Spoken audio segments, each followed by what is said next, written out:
You will join our HOA whether you want to or not. That's what my neighbour screamed right before doing something absolutely insane. She actually called the police on us just because my wife wouldn't agree to join their precious homeowners association.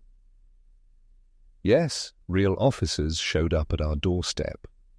All because we didn't want to be part of some neighbourhood committee. But the second those cops laid eyes on my wife, something unbelievable happened, something that left our neighbour totally stunned. Without hesitation, both officers stood straight and gave her a sharp, respectful, military salute. It was one of those moments that flips everything upside down. I still get goosebumps remembering it. Let me know where you're watching from, because this revenge story is one for the books. This is how my quiet, simple life in suburbia turned into the craziest neighborhood drama you've ever heard. It all started 6 months ago. My wife, Helen, had just completed her military service and was learning to adapt to life as a civilian. You've probably heard how tough that shift can be for some veterans. And while Helen managed it better than most, I knew she was still carrying the weight of 20 years in uniform in ways I couldn't quite grasp. 3 months back, we bought this gorgeous home on Maple Street. We weren't looking to be part of a gated HOA community or anything like that. Helen just loved the huge backyard. She dreamed of planting a garden, living quietly, and finding a little slice of peace. But there was one detail we hadn't considered, and it turned out to be more important than we realized. Our house was technically outside the HOA zone. It sat right on the edge, bordering the association and the regular homes. The folks who owned the house before us had purchased it way back in 1987, and thanks to a special grandfather clause, the property wasn't under AOO control. We had no idea that tiny piece of legal detail would turn our world upside down. But in the end, it might have saved everything. Helen, steady, patient, Helen is the kind of person who's up by 5 a.m. every day, calm and disciplined, every single morning like clockwork. Helen would rise before the sun and start her exercise routine. And when I say routine, I mean it in the most military sense, where you could literally set your watch by her movements. She'd go through her workout with razor-sharp precision, tend to her vegetable garden with focus, and then move into her day with this quiet, unwavering confidence that I always admired. Still, there was a part of her past that stayed tucked away. Something she didn't talk much about. In our living room, she had this glass cabinet she cleaned daily, always with care, but it was always kept covered with a cloth. When I'd ask her about it, she'd just smile softly and say, "When I'm ready, sweetheart." There were moments, little things, that hinted at what she'd been through, like when a car backfired on the street. She'd instinctively drop into a defensive posture, then quickly shake it off, like nothing had happened. And the phone calls, don't even get me started on those. She'd answer in this clear, clipped tone. "Yes, sir. No concerns.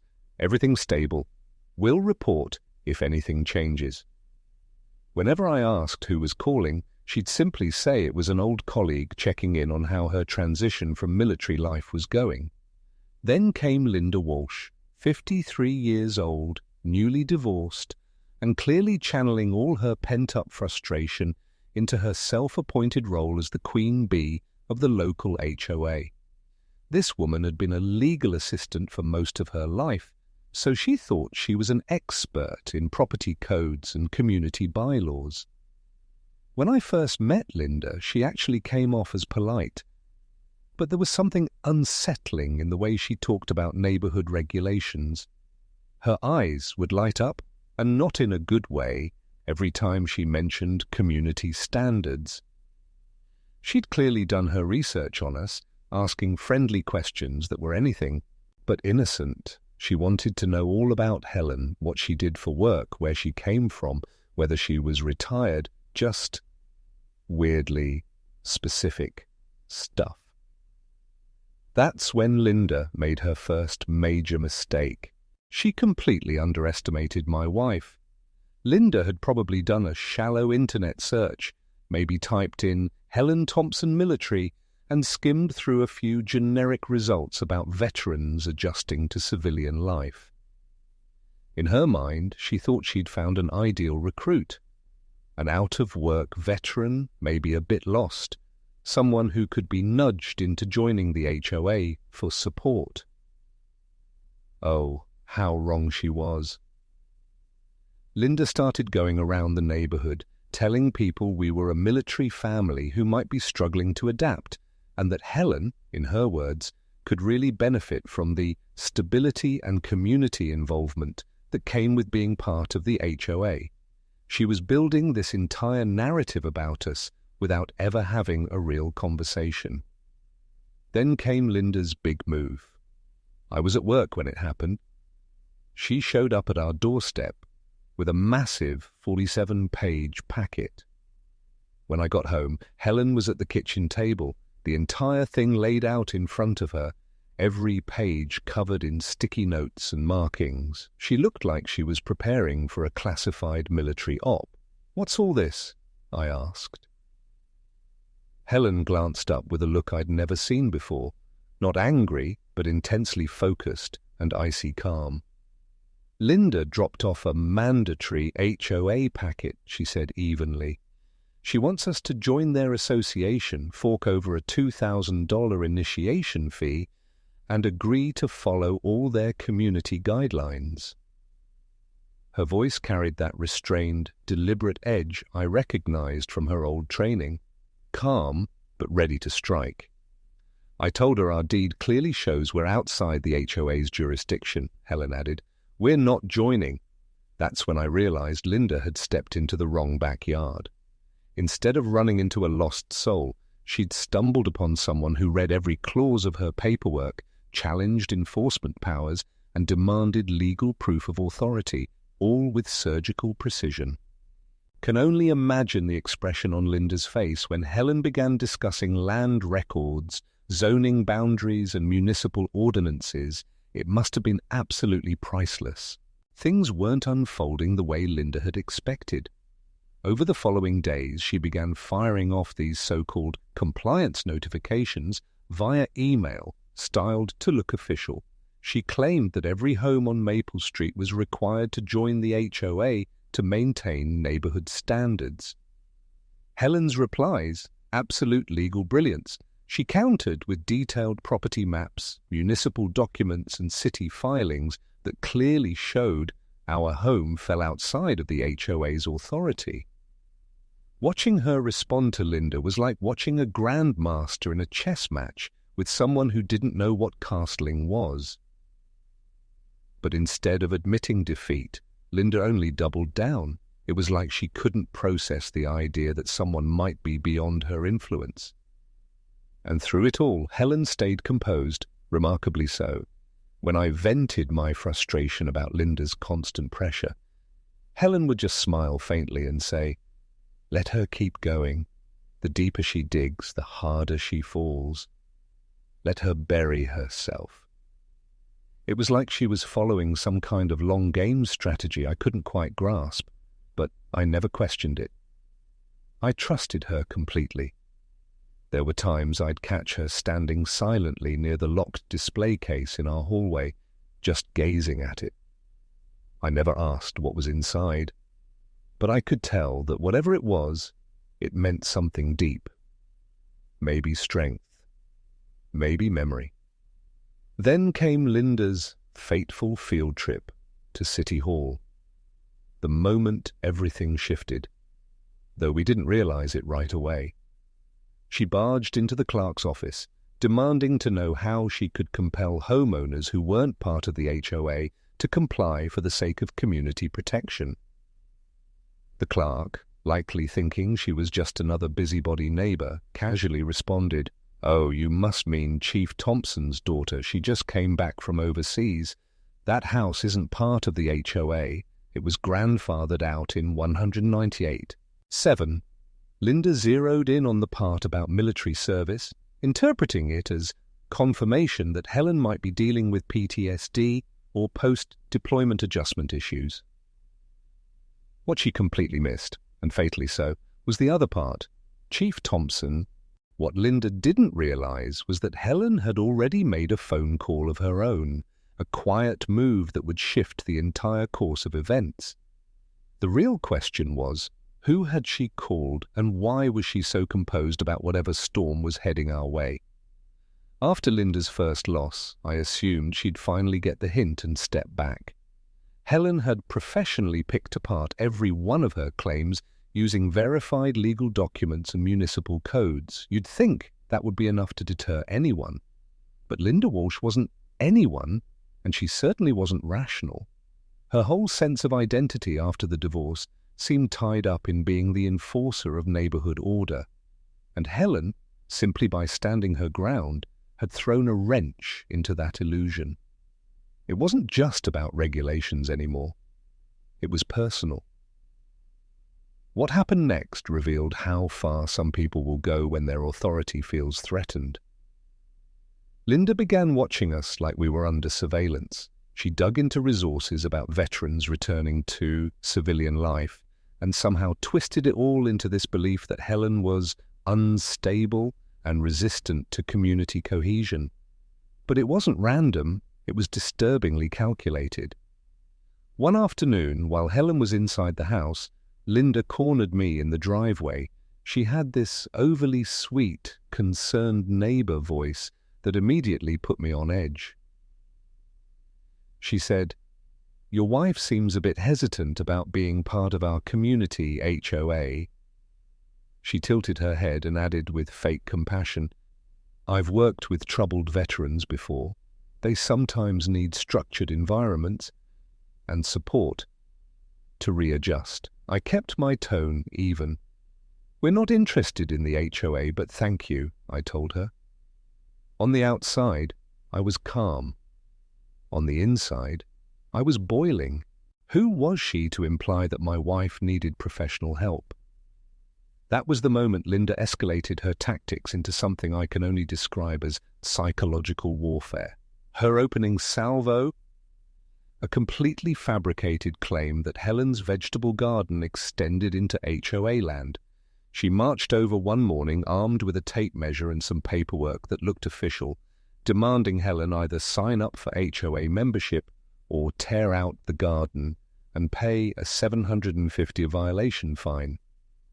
I watched from the kitchen as Helen strolled out, calm and collected, holding her own stack of city-issued permits, professional land surveys, and legal documents. All of it proved, without question, that the garden was entirely within our private property, not HOA regulated. Linda had no choice but to back off. But the way she clutched those papers, humiliated and stunned, told me she was finally realizing Helen was far from some easy target. This woman was organized, legally savvy, and entirely immune to scare tactics. But Linda wasn't done.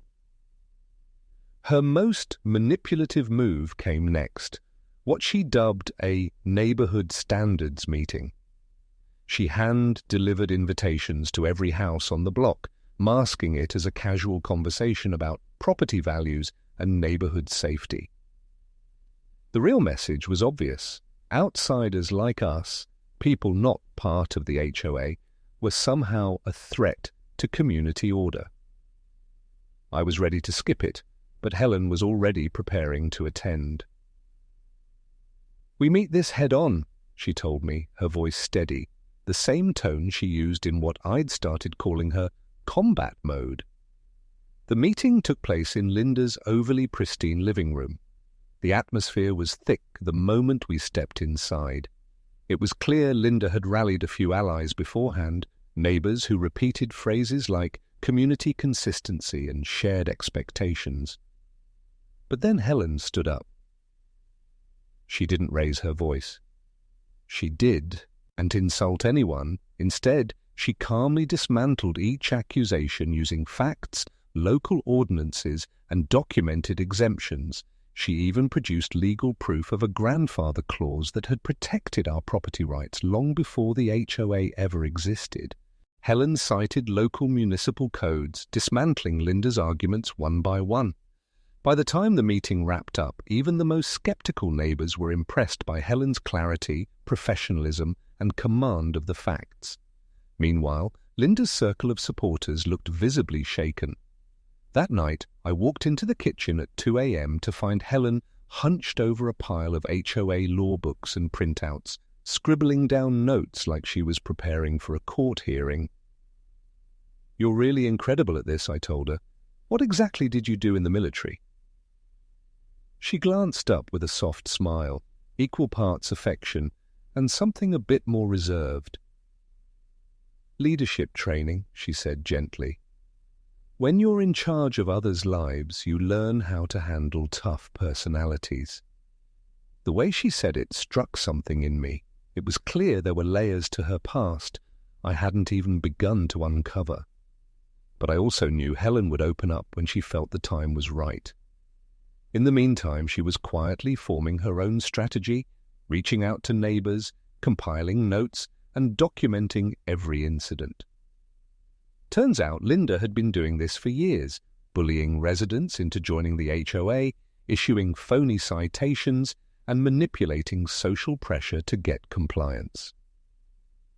Helen, ever methodical, was collecting it all like evidence in a case, which, looking back, might have been exactly what she was doing. "I'm just giving her enough rope," she told me calmly one evening.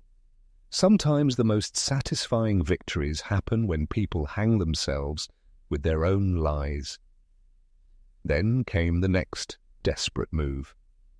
Linda delivered a letter, complete with official-looking logos and legal-sounding jargon, supposedly from the Community Standards Legal Group.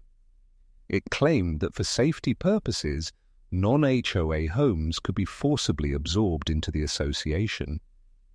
Everything about the letter looked polished: the font, the formatting, the language, but something didn't feel right.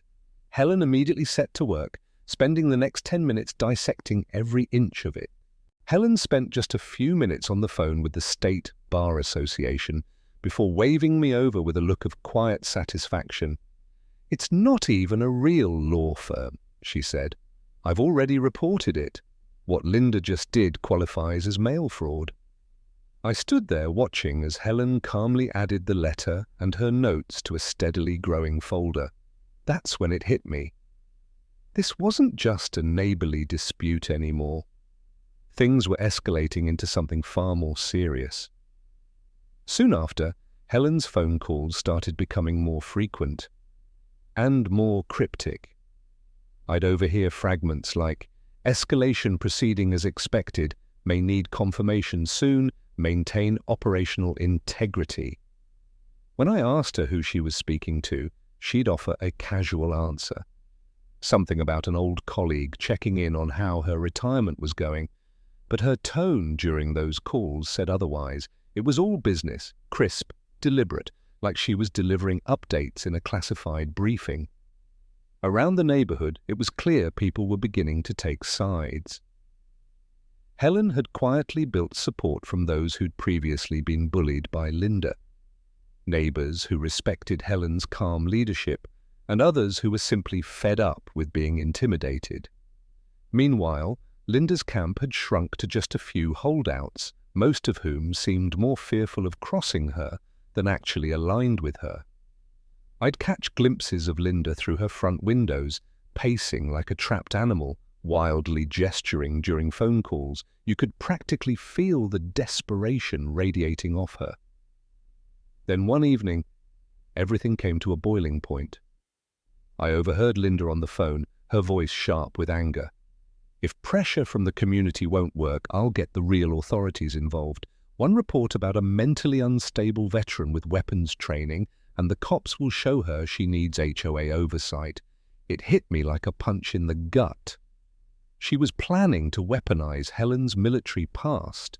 That's when I finally understood just how dangerous Linda had become. This wasn't petty harassment anymore. She was preparing to use law enforcement as a weapon against my wife, But Helen, she had seen it coming. That same night, I overheard her on the phone again. "Dad, neighbor conflict escalating, likely police involvement. She's getting reckless, trying to coerce us into that HOA." The way she said "Dad" stopped me cold. In all our years together, Helen had barely mentioned her father. I only knew he was fiercely protective and that I'd meet him when the time was right. Now, it seemed, that moment was here, and it couldn't have come at a worse time. The pieces were in place for a final showdown. But here's what neither Helen nor Linda could have predicted. The next day would uncover a truth so staggering, so paradigm-shattering, that it would utterly ruin one life while turning the other into a legend. And the question that would echo in Linda's mind for years to come: what happens when you call the police on someone whose name commands their unwavering respect? Let us know in the comments where you're tuning in from, because what's about to unfold will make you rethink everything you thought you knew about control, reputation, and real power. The morning Linda made that call was the morning everything changed. When I woke up, I didn't realize that by nightfall, the entire neighborhood would uncover truths about Helen that even I hadn't known in 2 years of marriage. I saw Linda across the street, pacing furiously, clearly rehearsing some kind of speech.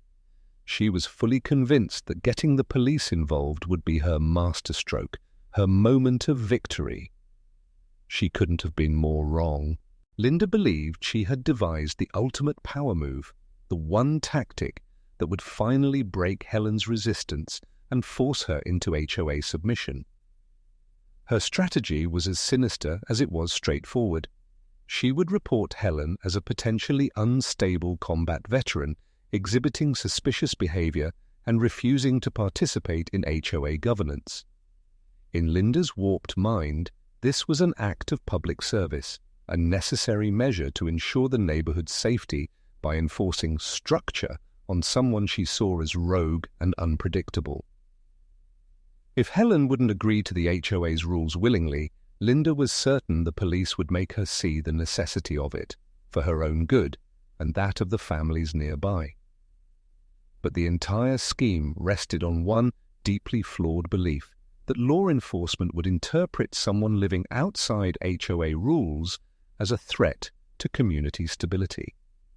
I stood at our kitchen window and watched as Linda prepared for her self-declared victory lap. She had her phone out, angling it just right to capture what she assumed would be a confrontation. She had even taken early morning photos of Helen stretching and exercising in the yard, deliberately cropped to make her workouts appear like militant combat drills. Linda had built an entire narrative in her head, one where Helen was a volatile, antisocial veteran in denial, and she, Linda, was the brave citizen stepping up to protect the community. She even tried recruiting neighbors to serve as witnesses to Helen's so-called erratic behavior.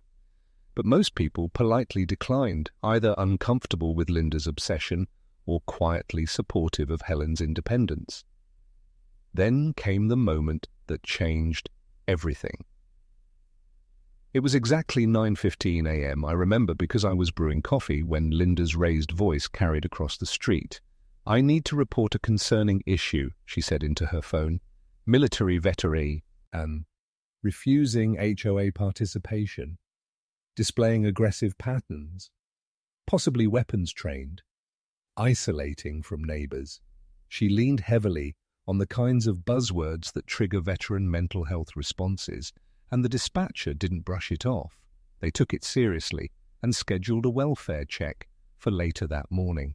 What Linda didn't realize was that the police department had assigned 2 particular officers to respond to her call: Officer Riley, young and by the book, and Sergeant Brooks, a seasoned veteran with combat experience of his own.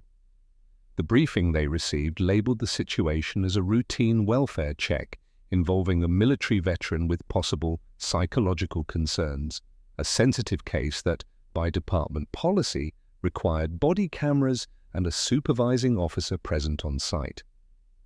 But while Linda was polishing her story, Helen was already 10 steps ahead. The night before, I'd overheard Helen making a call that sent a chill down my spine. "Dad, neighbor drama's escalating. She's filing a bogus report about veteran safety concerns because we won't sign into her HOA. The voice on the other end was calm, measured, and unmistakably serious. "You want me to take care of this?" Helen's reply was razor-sharp. "Let her walk into this one. I want it handled by the book." Then she did something that caught me completely off guard. For the first time in our life together, she went to the glass cabinet she always kept locked and quietly cracked it open. Inside, my breath caught. There, displayed with solemn pride, were the Medal of Honor, the Bronze Star, and the Purple Heart. Below them, folders and plaques from 2 decades of military service and battlefield commendations. It wasn't just a collection. It was a legacy. 20 years. "Medal of Honor?" I managed, overwhelmed. "You never told me." And she called the police. Over an HOA? I stood stunned, trying to comprehend the scale of who Helen truly was. She reached for my hands and held them with that same unwavering calm that first drew me to her, steady, fierce, and completely unshaken. "I just wanted a quiet life with the man I love," Helen said softly, "but I won't be bullied in my own home." There was a steel in her voice that made everything click. This wasn't just about HOA bylaws anymore. This was about someone trying to corner a decorated veteran. And that wasn't going to end in Linda's favor. While Linda paraded around the block telling her remaining supporters that by sundown the police would have talked some sense into Helen, she framed it like a noble civic duty. "Sometimes it takes official channels to keep a community safe," she kept repeating, like she was some high-ranking official handling a public crisis, not a neighborhood busybody pushing her own agenda. But behind the scenes, things were shifting. Helen's quiet allies, all past victims of Linda's HOA tyranny, were organizing their own resistance. They had begun writing formal statements detailing years of manipulation and fear tactics, and you could almost feel the air in the neighborhood grow still, like everyone was holding their breath for the confrontation they knew was coming. It was like watching 2 forces silently prepare for war. Except one of them had no idea how outmatched they really were. Linda stationed herself near her window, phone clutched tightly, poised to record what she expected to be a dramatic police takedown. She had no idea how wrong she was. Helen kept to her usual morning rhythm, jog, stretches, tea on the porch, but today there was a subtle shift. The glass cabinet inside remained open. She wasn't hiding anymore. That small change was like a signal flare to those who knew what it meant. I was tense beyond belief, still trying to process what little I'd learned about my wife's history, clinging to the certainty in her voice and the calm in her movements. I didn't understand it all yet, but I trusted her. That morning the police briefing was by the book. Just another check-in on a potentially unstable veteran. Body cams required, supervisor standing by. Linda saw the cruisers roll in and smiled like she'd just won a chess match. Meanwhile, Helen completed her routine with the quiet precision of someone who'd stared down far more dangerous enemies than a self-appointed HOA tyrant. And this time, she wasn't the one being watched. She was the one watching. "I just wanted a quiet life with the man I love," Helen said softly, "but I won't be bullied in my own home." There was a steel in her voice that made everything click. This wasn't just about HOA bylaws anymore. This was about someone trying to corner a decorated veteran. And that wasn't going to end in Linda's favor.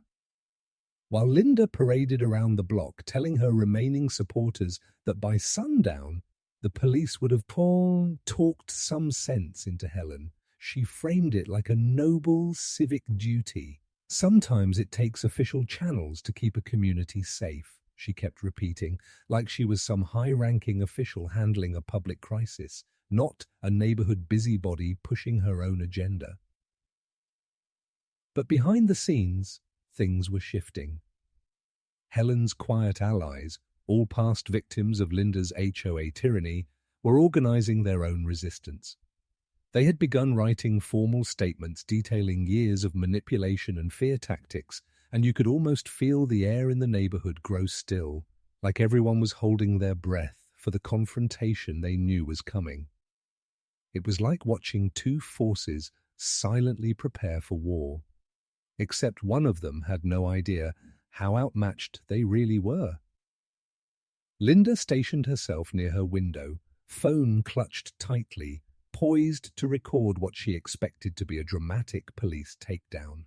She had no idea how wrong she was. Helen kept to her usual morning rhythm, jog, stretches, tea on the porch, but today there was a subtle shift. The glass cabinet inside remained open. She wasn't hiding anymore. That small change was like a signal flare to those who knew what it meant. I was tense beyond belief, still trying to process what little I'd learned about my wife's history, clinging to the certainty in her voice and the calm in her movements. I didn't understand it all yet, but I trusted her. That morning the police briefing was by the book. Just another check-in on a potentially unstable veteran. Body cams required, supervisor standing by. Linda saw the cruisers roll in and smiled like she'd just won a chess match. Meanwhile, Helen completed her routine with the quiet precision of someone who'd stared down far more dangerous enemies than a self-appointed HOA tyrant.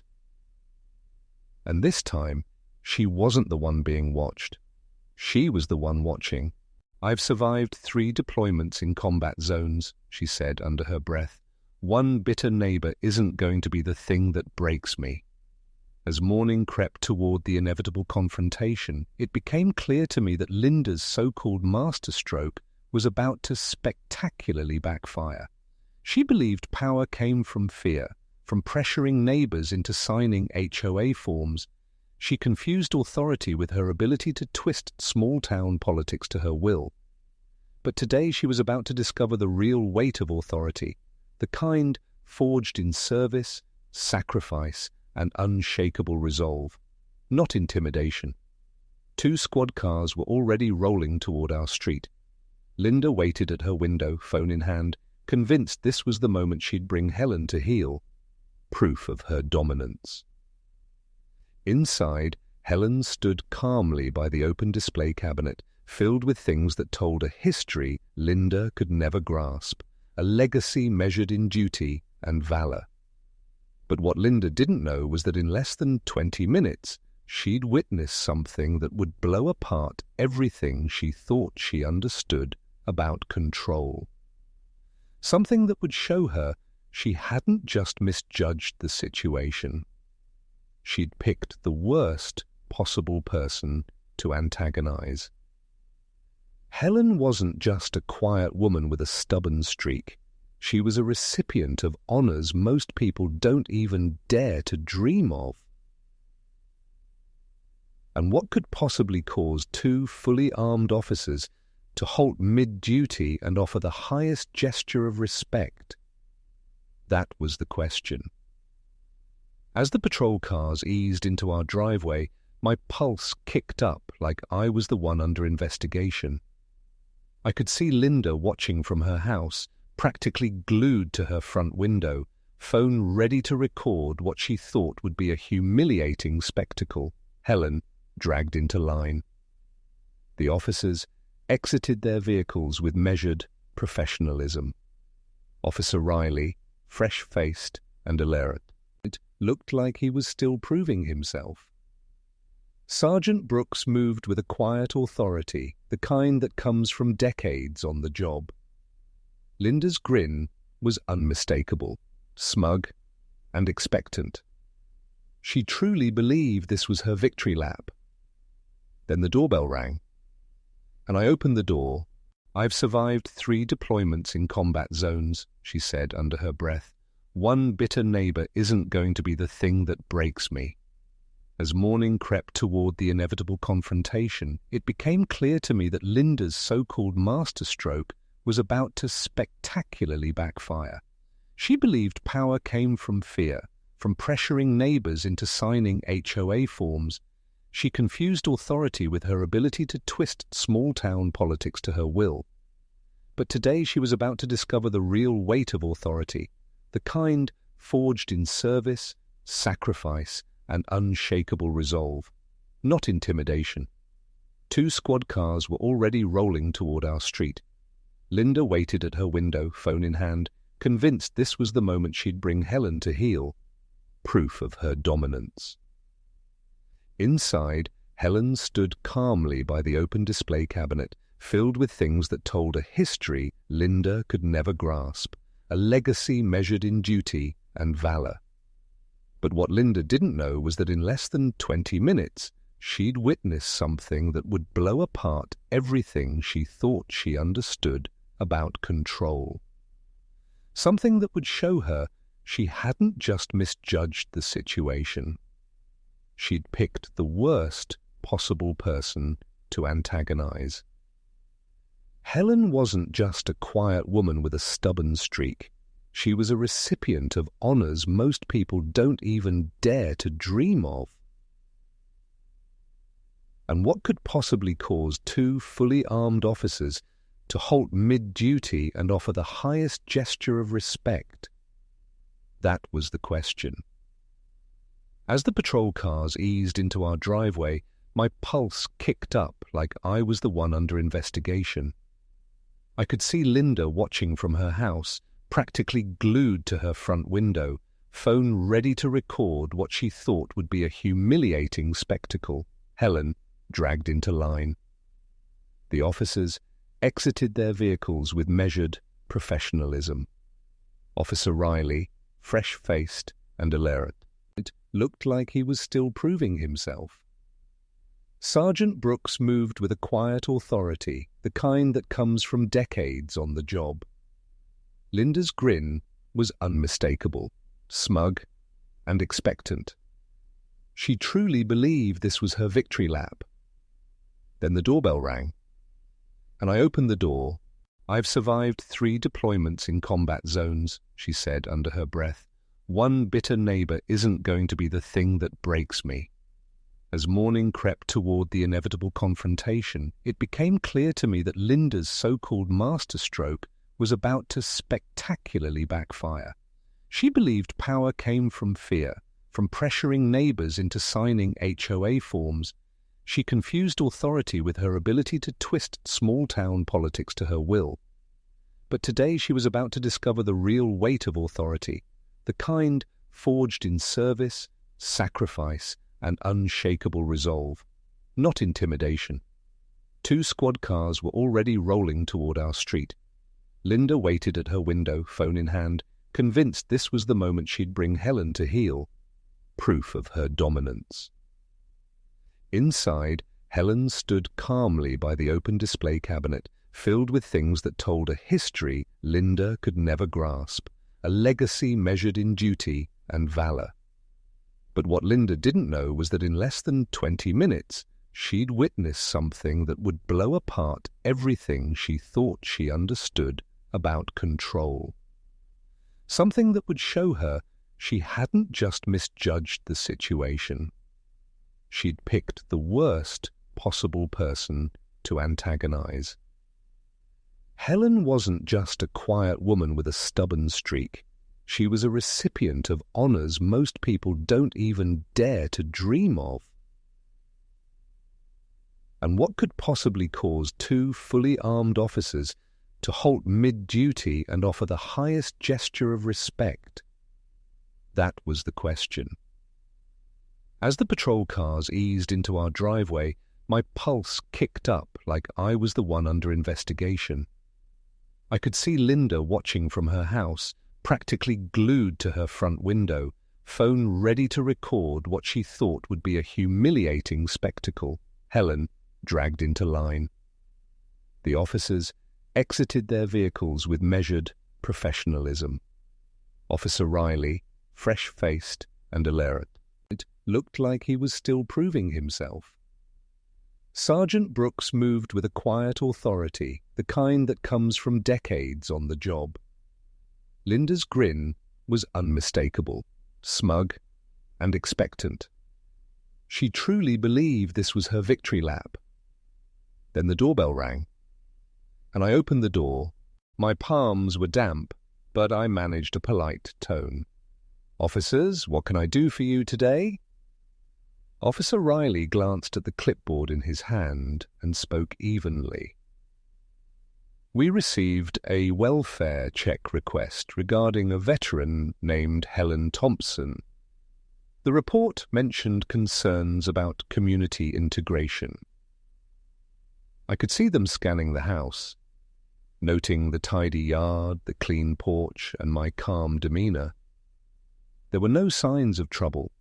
Whatever expectations they'd arrived with weren't aligning with the reality they were seeing. I noticed a subtle shift in Sergeant Brooks's expression, from standard protocol to cautious skepticism. Then Helen stepped out from the living room, and everything changed. Though dressed in plain clothes, she carried herself with a presence that couldn't be mistaken. The posture, the unwavering eye contact, the composed authority in her every move, it was unmistakably military. Officer Riley began his line of questioning. "Ma'am, there have been concerns raised regarding your participation in the HOA and how you're adjusting to the neighborhood. Mind telling us how things are going?" Helen responded like she was delivering a situation report to a commanding officer, steady, respectful, and crystal clear. She addressed each point logically and precisely, and the more she spoke, the more the original complaint began to sound petty and baseless. That's when Linda made her critical mistake. Unwilling to be sidelined as her scheme unraveled, she stormed onto the scene, assuming the air of someone in control. "Officers, I'm the one who made the call," she announced, inserting herself between them and us like a self-appointed authority figure. "She's refused to comply with HOA regulations and is clearly resisting efforts to integrate into the community." Then she overplayed her hand, offering way too much detail, dragging in neighborhood grievance, as that had nothing to do with a welfare check. Her story started sounding less like concern and more like personal vendetta, and I could see it plain on Sergeant Brooks's face. His expression had shifted from polite engagement to growing suspicion. My hands were slick with nervous sweat, but I did my best to appear helpful. "Officers, is there something I can assist you with?" Officer Riley looked over his notes and replied, "We've received a welfare concern involving veteran resident Helen Thompson. There were claims about difficulties integrating into the community." I could tell they were assessing the situation, noting the well-kept home, the peaceful environment, and my composed demeanor. Clearly, the reality didn't line up with the situation they were briefed on. I watched as Sergeant Brooks's face subtly shifted from routine engagement to guarded doubt. Then Helen stepped forward from the living room, and everything seemed to pause. She wasn't in uniform, but her posture spoke volumes. The squared shoulders, unwavering eye contact, and calm, deliberate movements all broadcasted a quiet authority, the kind that only comes from years of military service. Officer Riley turned his attention to her and began the formal inquiry. "Ma'am, there have been some community concerns, specifically about HOA membership and your adjustment to the neighborhood. How have things been for you?" Helen answered as if she were addressing a commanding officer in a formal debriefing. Her tone was measured, her points clear, each response dismantling the complaint with composed efficiency. The more she spoke, the more absurd the allegations began to sound. That's when Linda made the misstep that unraveled everything. She couldn't bear being on the sidelines while her manufactured scenario slipped through her fingers. So she inserted herself, brimming with misplaced authority. "Officers, I'm the one who filed the report," she announced, stepping in like she expected to take charge. She's been difficult, refusing to join the HOA and showing clear reluctance to be part of the community. But then she started rambling, going into unnecessary detail about neighborhood rules and past disputes. Her narrative quickly shifted from concerned neighbor to meddling busybody, and I watched the look on Sergeant Brooks's face harden from polite interest to growing doubt. There was a distinct shift, the type of wary skepticism officers display when they start suspecting a complaint is more personal than genuine. Linda's act began to unravel further as she grew more frantic. "You don't get it," she insisted. "She won't cooperate with the HOA. She has combat training, but that could be dangerous in a family-focused community." She tried to frame Helen's decorated military service as a liability, and it sparked a quiet fury in me. But Helen, she stayed composed, her voice steady and full of grace. "Officers, I proudly served this nation for 2 decades. I've treated everyone here with respect, and as far as I understand, HOA membership isn't mandatory." She then pulled out her wallet and handed them her military ID. What happened next is something I'll never forget. Sergeant Brooks studied the ID carefully, and I noticed the change in his expression as he read through the details. Then he lifted his radio. "Dispatch, verify identity, Helen Thompson." The reply came swiftly and crisply. "Confirmed, rank, Sergeant Major, Medal of Honor recipient, outstanding service record."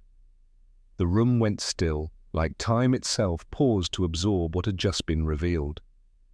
And then, with reverence that stirred something deep in me, Sergeant Brooks stood tall and delivered a flawless salute. "Good morning, Sergeant Major. Thank you for your service, ma'am."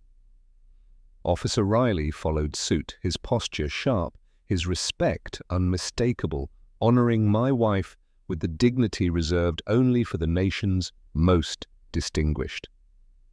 I turned to look. I glanced over at Linda, and the look on her face was pure disbelief, like reality had just slapped her. Her jaw had literally dropped as she stood there, watching 2 uniformed officers salute the woman she'd tried to shame for not bending to her HOA demands. "Medal of Honor," she muttered, stunned. "They're saluting her." "For not joining the HOA?" The moment hit her hard. The psychological effect was immediate. In an instant, she plummeted from smug instigator, orchestrating Helen's public embarrassment to the one being utterly exposed. Her sense of control shattered right there on the curb. By now, neighbors were stepping out of their homes, drawn by the presence of patrol cars and a gathering scene. And what they saw was unforgettable. Police officers standing in respect before a true American hero, while the very person who dragged them there was left fumbling in silent disgrace. The whiplash from smug self-assurance to public shaming was so intense, I almost felt bad for her. Almost. From that point on, everything shifted. The tone of the officers changed drastically as they recognized the caliber of the woman they were speaking to. What began as a welfare check swiftly transformed into a respectful professional visit and an unfolding investigation. They took Linda's false report seriously, noting every detail with the kind of precision that made it clear there would be legal consequences. Helen, calm and collected as ever, handed over a binder of documentation. Pages of detailed harassment logs, each neatly compiled, telling the story of months of targeted bullying. She hadn't just endured Linda's tactics, she'd built a rock-solid case. The realization dawned visibly on the officers' faces. They weren't dealing with a squabble. This was a systematic campaign of harassment, and Linda had walked herself right into the spotlight. What started that morning as a staged HOA complaint turned into the start of a formal investigation, one with momentum. Body cam footage captured Linda's bitter tone and manipulative framing. Statements from surrounding neighbors only confirmed what Helen had lived through, repeated, deliberate intimidation. And now the legal reckoning was just beginning.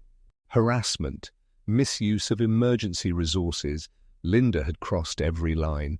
She scrambled to backpedal, tossing out excuses and half-hearted justifications. Still, she refused to acknowledge any HOA violations on her end. Community guidelines are important, she insisted, but the officer remained calm and firm.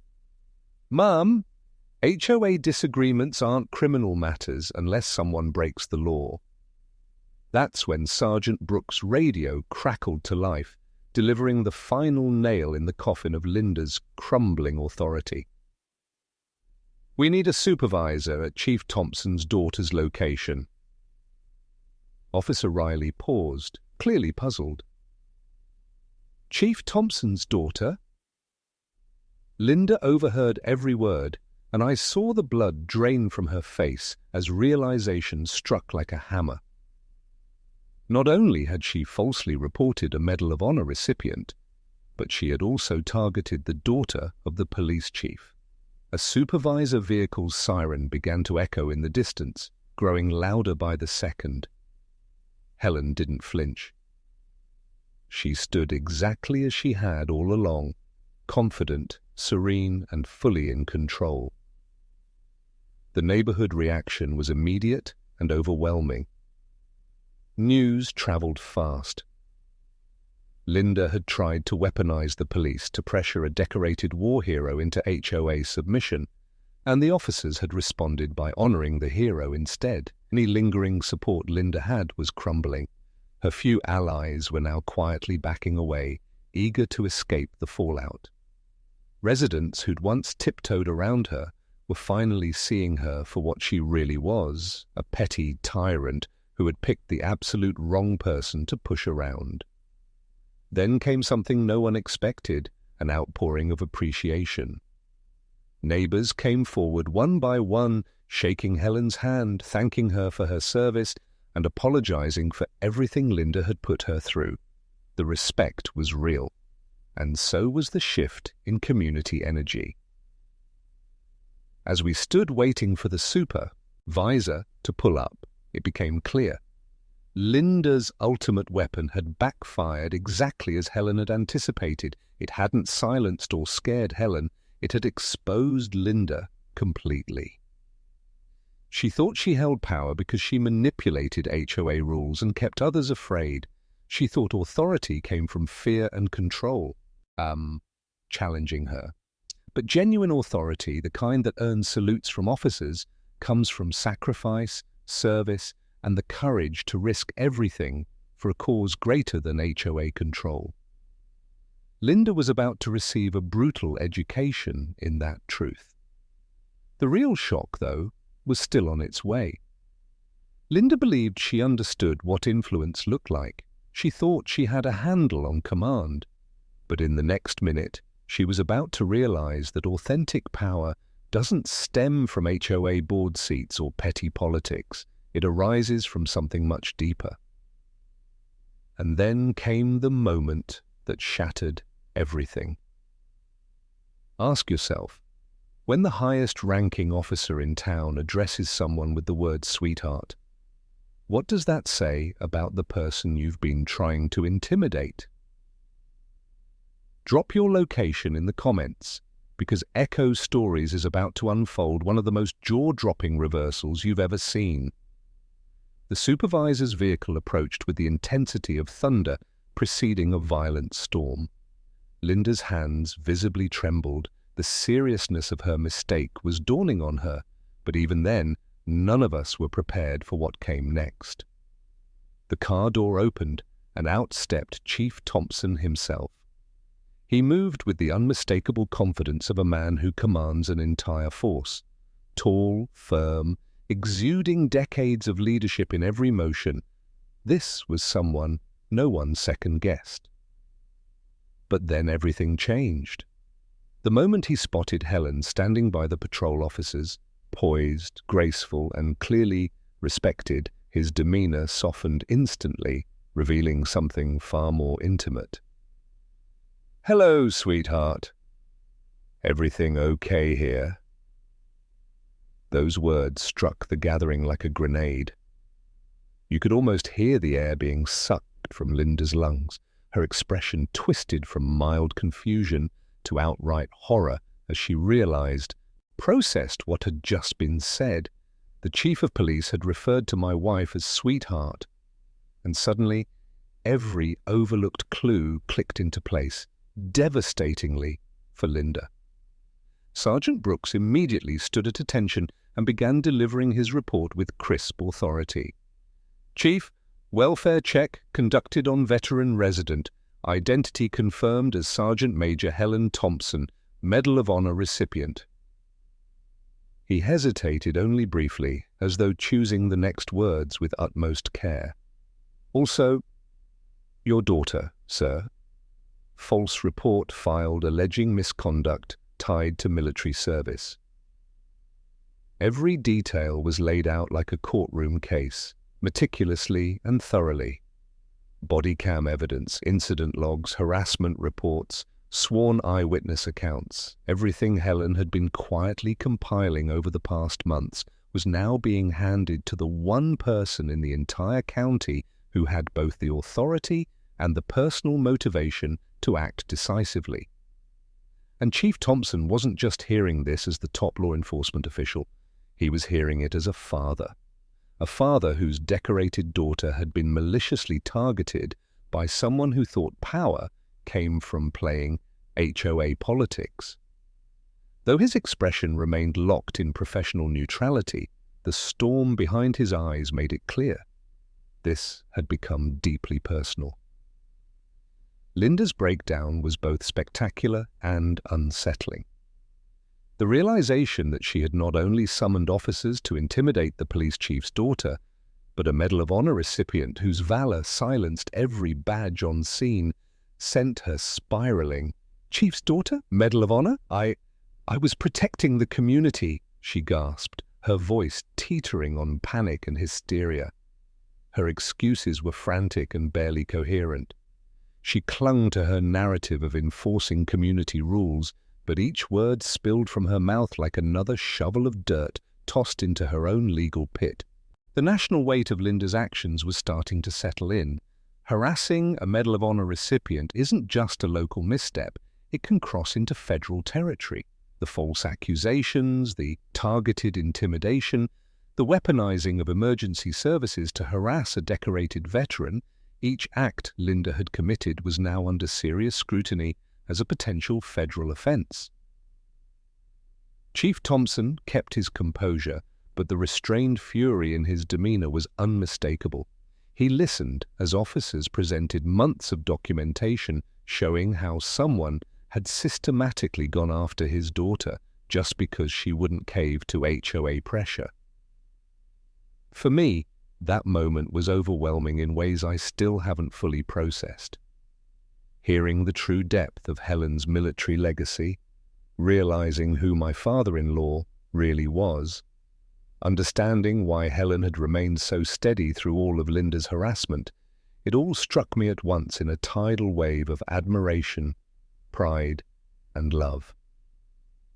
"Sir, it's an honor to be part of your family," I said quietly, as Chief Thompson extended his hand. His response was a warm, genuine smile, the kind only a proud father gives when he knows his daughter is safe and loved.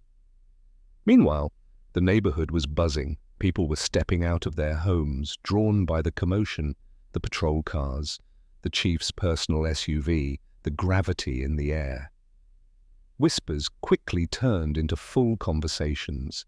It was spreading fast. Linda had tried to sic the police on the chief's daughter, not knowing she was a Medal of Honor recipient. And instead of forcing Helen into HOA compliance, officers had saluted her. The fallout for Linda was immediate. Her last loyal allies were vanishing, fast. Neighbors, who had once feared her, were now realizing the truth. Linda wasn't a leader, just a spiteful bully who had finally messed with the wrong woman. The sheer volume of evidence against her was not just damning, it was professionally ruinous. The compiled documentation left no room for doubt, an airtight case of harassment, false reports, and misuse of emergency services. One by one, neighbors came forward with their own accounts of Linda's intimidation tactics, forming a disturbing pattern that exposed her as a habitual bully who had finally crossed the wrong line. Legally, the violations were undeniable and numerous. This was far beyond a petty neighborhood quarrel. It had entered the realm of serious criminal prosecution.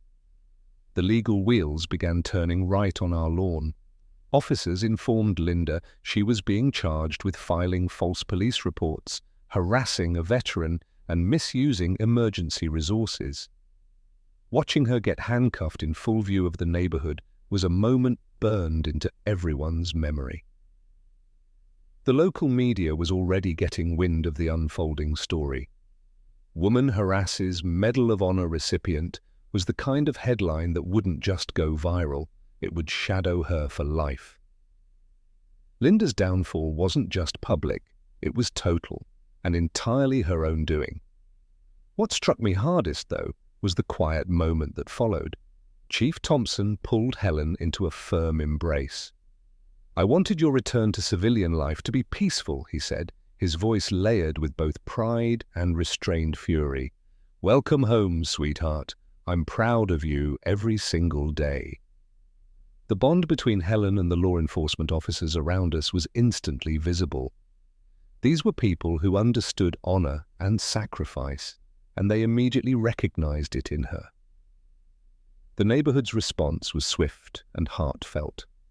Veterans stepped forward to offer their support. Neighbors approached with apologies and words of gratitude for Helen's service. The collapse of Linda's support base was stunning in its speed. It wasn't gradual, it was like watching a miniature political upheaval unfold right in front of us. Just being associated with someone of Helen's stature was likely boosting property values in our neighborhood. Recognition came fast. The police department was already preparing to use the entire incident as a case study in proper veteran relations and how to identify false complaints rooted in personal vendettas.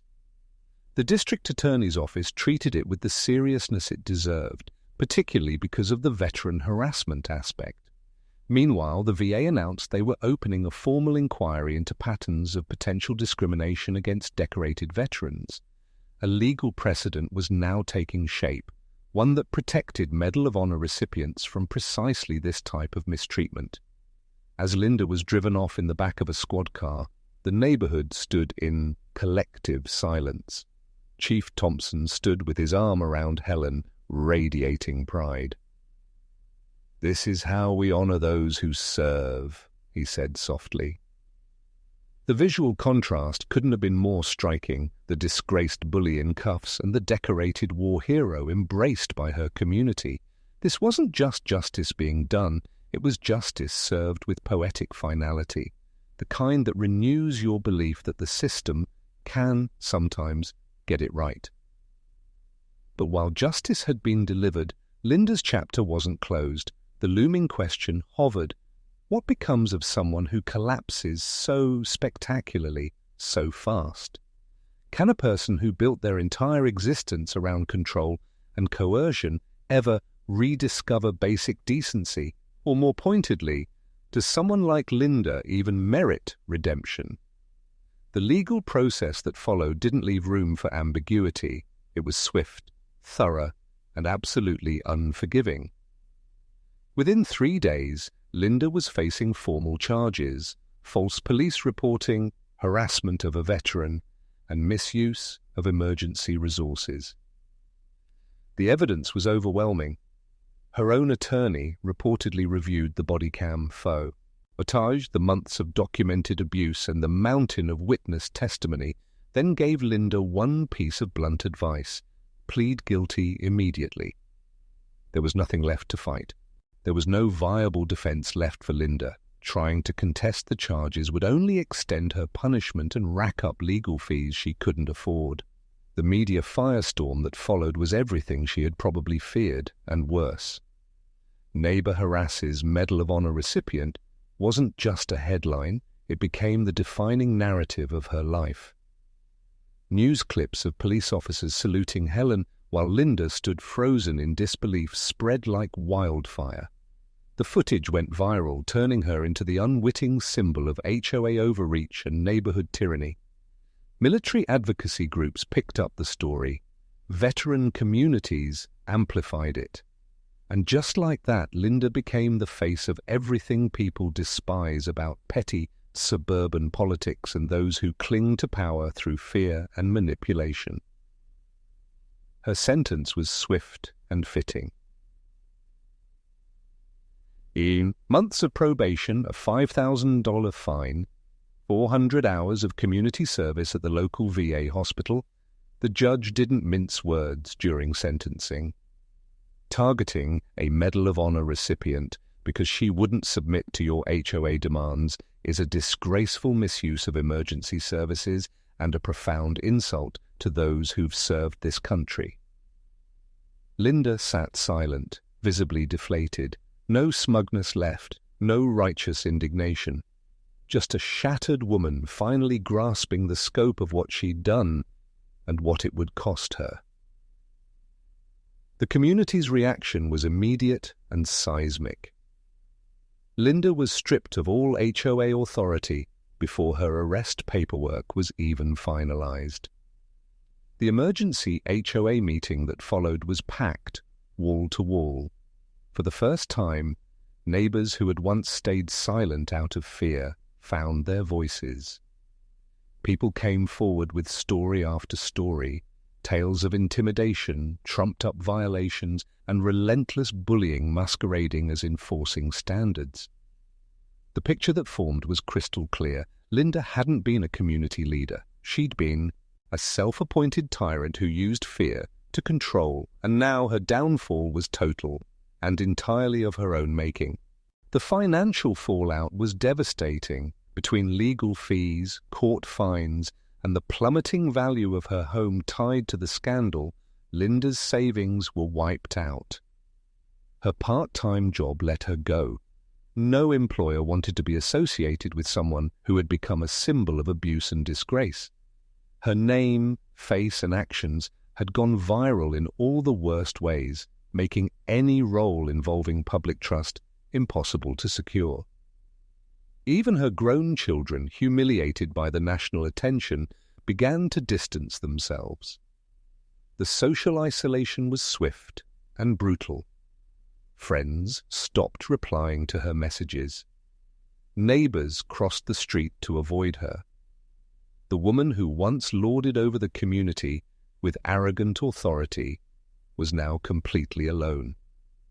Meanwhile, Helen met her unexpected fame with the same calm strength and humility she'd shown throughout. Her statement to the media was pitch perfect. I hope this reminds everyone that real strength lies in service, not in fear or control.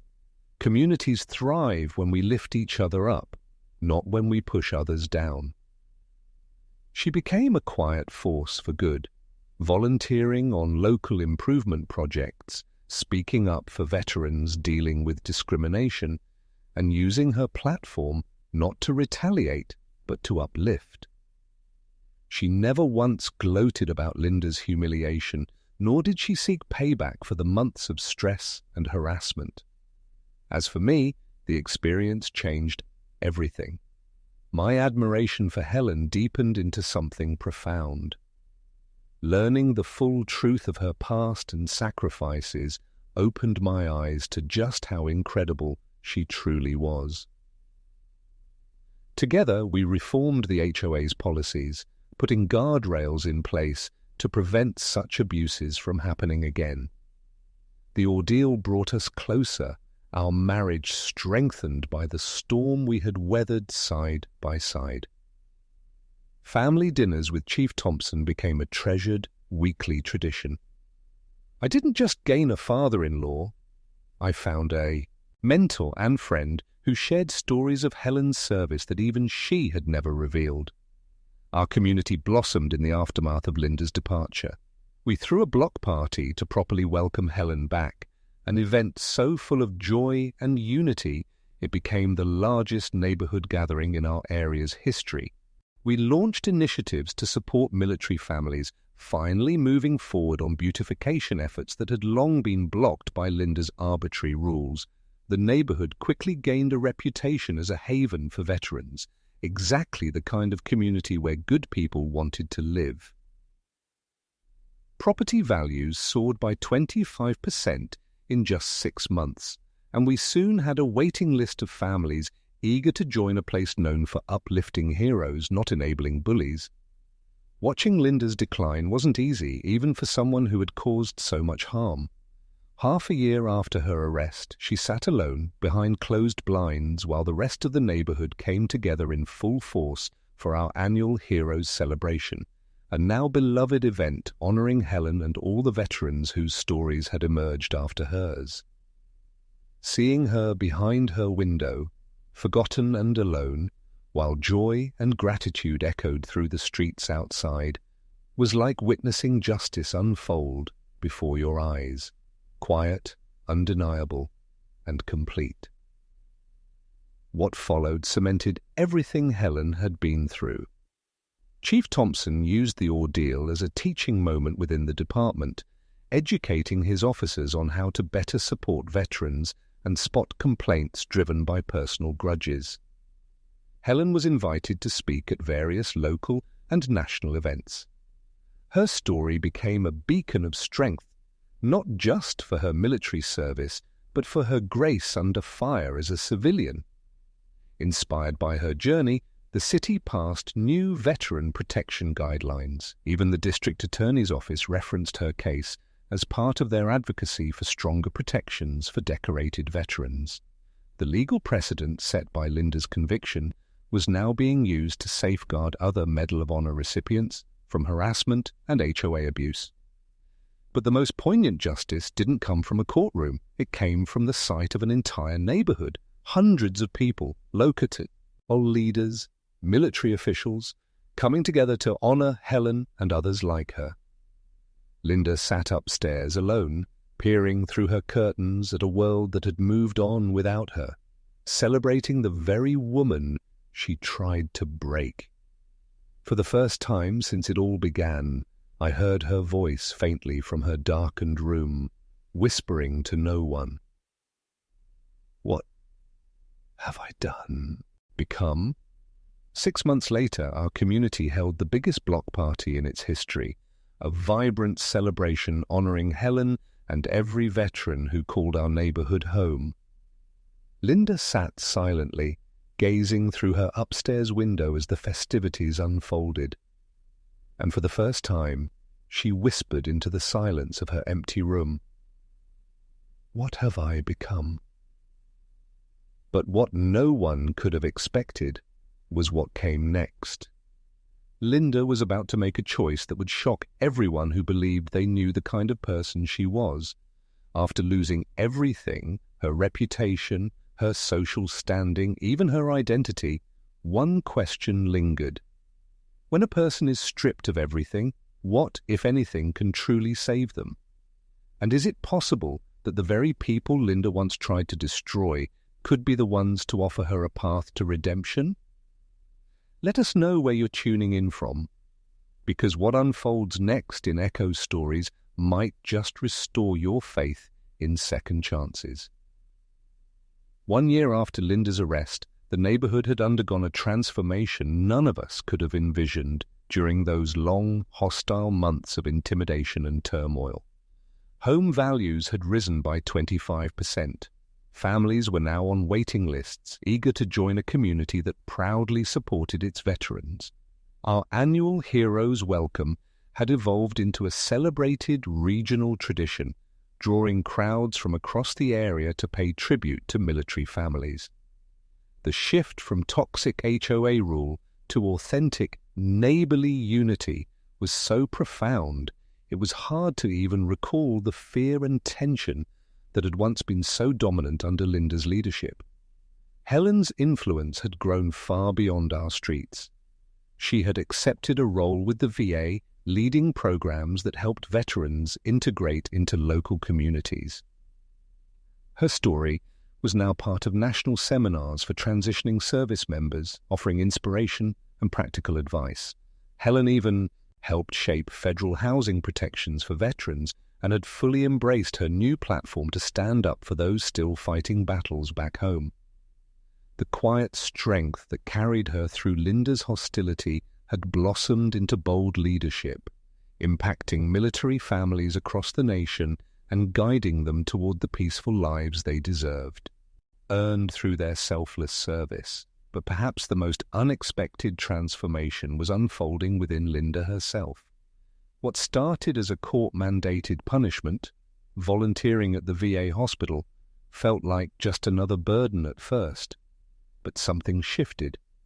As she began interacting directly with wounded veterans, her bitterness and self-pity began to melt away. She met Marines who had lost limbs, Army soldiers living with traumatic brain injuries, and veterans haunted by unseen scars. Compared to their realities, her petty HOA power games felt insignificant. And then came the pivotal moment. While assisting a paralyzed Marine during a physical therapy session, Linda had an emotional reckoning. For the first time, she truly grasped the scale of what people like Helen had endured and sacrificed for people like her. That moment would linger in her heart. But the encounter that truly marked a turning point happened on an ordinary Tuesday afternoon, nearly a year to the day after her arrest. I was in the cereal aisle of the grocery store scanning shelves when I spotted her. For a few seconds, we locked eyes, awkward silence hanging in the air. Then Linda slowly stepped forward, her face soft with something I'd never seen in her before. Real humility. "I just wanted to say, I'm genuinely sorry," she said quietly. "Working with those veterans opened my eyes. I never understood what your wife went through. I was completely wrong." And then something unexpected happened. My own reaction.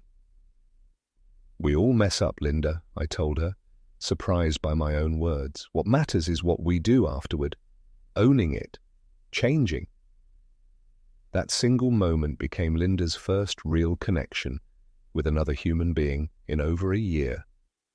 Helen's continued personal growth had also deepened our bond in ways I hadn't imagined. She had recently testified before Congress, bravely detailing her experiences with discrimination as a veteran. Our family's journey had become a shining example of how community support could be the bridge between despair and healing. And now, our weekly dinners with Chief Thompson had become a cherished part of our week, an anchor of comfort where stories were exchanged, bonds were strengthened, and wounds from the past began to mend. Helen had finally embraced peace in her civilian life, and witnessing her joy and growing confidence was among the most fulfilling experiences I'd ever had. The sense of healing wasn't just personal, it had spread throughout the neighborhood. Our HOA now proudly hosted seminars on veteran awareness. We'd formed mentorship programs that connected veteran families with civilian households, and soon other neighborhoods began adopting our model as a blueprint for integration. What started as a chaotic period had sparked lasting cultural change. Our community became known for its inclusivity and compassion. qualities that attracted the exact kind of residents we'd always hoped for. We'd proven that even the most bitter of clashes could inspire meaningful progress, when people chose to evolve rather than retaliate. But the most unexpected part of it all was Linda. Quietly and without fanfare, she began giving back. She donated what she could to veteran causes, helped military families with housing and legal needs, and never once asked for recognition. She even kept a personal journal, a detailed record of the harm she'd once caused and her daily efforts to make amends. Her life now revolved around lifting others instead of tearing them down. While it could never erase the hurt she caused, it was undeniable. Her redemption was real. Even someone who had hit rock bottom could rise again with sincerity and effort. And I too had changed. I was now HOA president, elected on a platform of fairness and transparency. I began speaking at conferences for military families about how neighborhoods could be more welcoming, and I launched a blog that was helping thousands of veterans and their loved ones feel seen and supported. The lessons I'd learned in conflict resolution helped me be a better partner to Helen, and I developed a deeper appreciation for the immense sacrifices made by those who serve. The true measure of our transformation came when someone new in the neighborhood tried to stir up trouble, just like Linda once had. The disruptive tactics were swiftly met with firm and unified resistance. The community had learned its lesson well and wouldn't allow chaos to take root again. Helen stepped in with composed, steady leadership, applying the conflict resolution skills she had mastered over time. And then came a moment no one expected. Linda, quietly sitting with a fellow VA patient who asked about Helen, replied, "She's remarkable. I was wrong about everything." Witnessing the transformation of both women was nothing short of extraordinary. That same day, Helen stood proudly to receive a congressional medal in honor of her service to veterans and the community, while Linda, in a quiet hospital therapy room, was helping a paralyzed veteran relearn how to use his hands. Their paths had diverged so sharply, yet somehow both led to healing and purpose. What had once threatened to destroy Helen had ultimately revealed her strength. What had once consumed Linda in bitterness had finally opened her heart. Both women had emerged from the conflict, forever changed. Helen's address at the medal ceremony echoed the deep truths we had all come to understand. True strength lies in lifting others, not in tearing them down. A community thrives when it uplifts its heroes, not when it tries to control or silence them. Meanwhile, Linda sat with pen in hand, finishing a letter she would never send. It was a letter of thanks to Helen. She now realized that the woman she once set out to ruin had, in fact, saved her. Helen had forced her to face who she'd become and inspired her to become someone better. Two women, one known across the country for her advocacy, the other anonymously helping wounded veterans rise from their lowest points. Both had discovered their purpose through a shared conflict that redefined them. And now the question that lingers long after the story fades: in your life, in your neighborhood, who are you